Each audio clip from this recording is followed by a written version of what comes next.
But do you think that as a result of some of these projects not being stalled, do we need to revisit our budgeting system such that you can have maybe 3-4 year budget and contracts can keep going and not stop every year? Well, that's one option. But particularly my experience here also is that we need to give more flexibility in the way the federal budget is formulated. Now, if we have a budget that requires you to put everything line by line, then you don't have the flexibility. What we used to do back in Lagos was, look, we're doing 40 roads. This is the pricing for it. There are roads A, B, and C. But it's bulk. Then it encourages the contractors to work. You pay against certificates. So no contractor has an assurance that my money is in the budget. And we seem to have mixed up budgeting and treasury work. A budget is not cash. It's just a statement of expenditure. This is how much we want to spend this year. Authorize us to spend it. Then government now has to finance the budget. And that is where you see FIRS, oil revenues. And where there's a deficit, government borrows to finance the deficit. You know, if we're talking about maybe in the oil and gas sector, talking about moving away from the traditional refineries and seeing what we can do, some are also asking the question of the power sector in terms of embedded power generation. Is your ministry also looking in that direction? Perhaps maybe that can also help loads and loads of communities. It will. And let me say again, incremental power, the road to incremental power is executing a plan to complete Kashimbila, which will give us another 40 megawatt, Kaduna, which will give us another 215 megawatt, Katsina, which will give us an additional 10 megawatt, is a solar project, a wind project. So, and that begins to show you that for the first time, we will probably have the full mix. I was also at Oji River Power Station in Anambra and Enugu. And again, there's no coal power plant operating in Nigeria. Now, in the last 3 or 4 weeks, we've approved a framework to start licensing about 14 solar power projects. Cumulative power they will add on is about 1,286 megawatts. But they will be there at different companies. Some have 100 megawatts, some have 250 megawatts, some have 50. But all of this is already being processed to come on stream, because that's the real solution, getting more power on and to give relief. And so, in that sense, I am optimistic that we will turn this curve. I think that this setback is temporary. And in terms of embedded power, the provision of power is regulated by a law made by our parliament. And therefore, all of the issues of pricing and all of that are very important. And the new tariff order, that's one of the things it brings, actually, for the larger public to take on embedded power at premium price. And that's important. As governor, we had embedded power. We were paying premium price. We were not paying the market tariff. But when we did our calculations, we found out that in some places we decommissioned as many as 100 and something generators. That's a lot of capital cost that was available.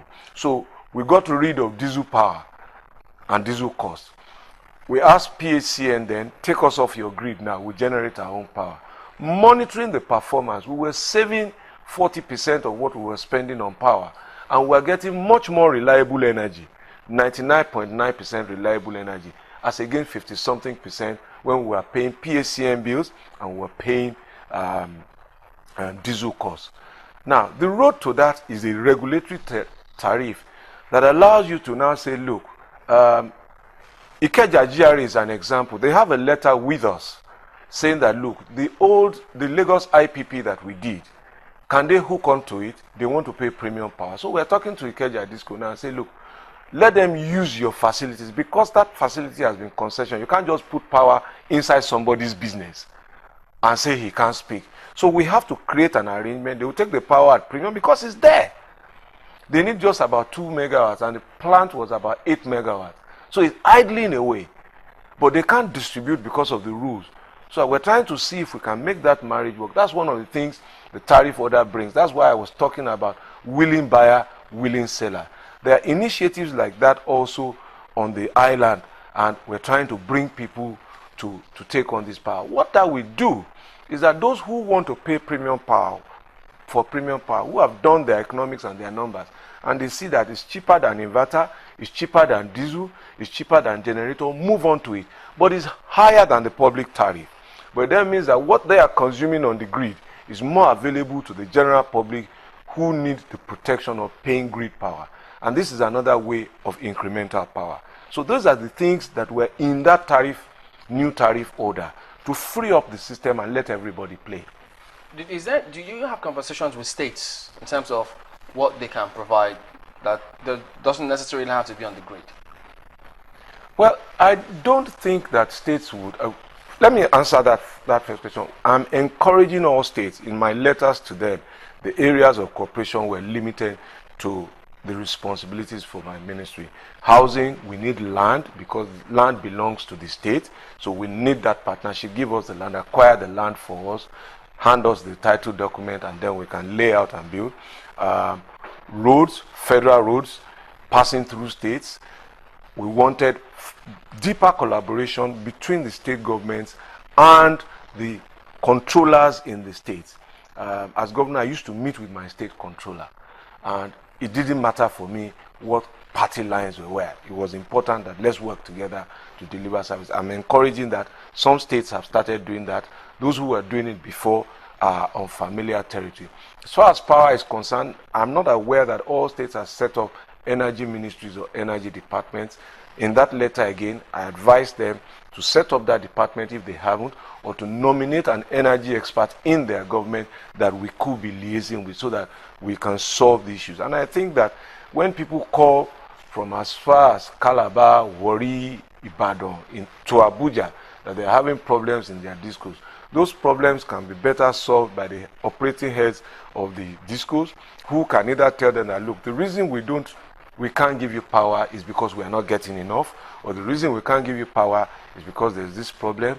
But at this level, I'm getting messages, our line is down, we don't have transformer, they haven't energized. There was one from, I think, a Kotun or so, about 2 or 3 days ago. I sent to the head of Ikeja Disco. They've come back. The citizen sent me a text yesterday thanking me that, look, somebody has called them, they're coming to look at it, how they can hook them up. But these are things that can be taken up by the people closest to the problem. Okay. And we are having the disco operation heads to give us their telephone number for those who people can call when they have problems.